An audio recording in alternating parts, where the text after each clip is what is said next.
প্রয়াত হলেন অভিনেতা রাহুল অরুণোদয় বন্দ্যোপাধ্যায়। শোনা যায় দীঘার তালসারিতে কোনো একটা নাটক সিরিয়ালে অভিনয় করতে গিয়ে জলে ডুবে মৃত্যু হয় তার। একটা সময় অনেকেরই ভীষণ প্রিয় সিনেমা ছিল চিরদিনই তুমি যে আমার। হ্যাঁ, চিরদিনই তুমি যে আমার।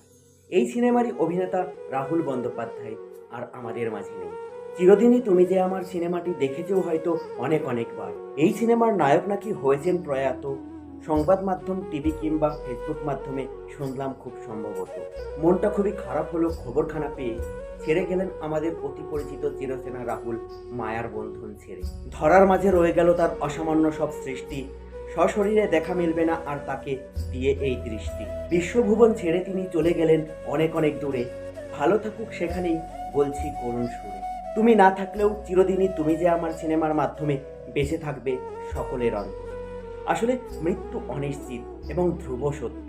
কার জীবনে কখন কিভাবে চলে আসে বলাই যায় না। আমাদের সবাইকে একদিন চলে যেতে হবে, কিন্তু শিল্পীরা কখনো মরে না। শিল্পীরা অমর।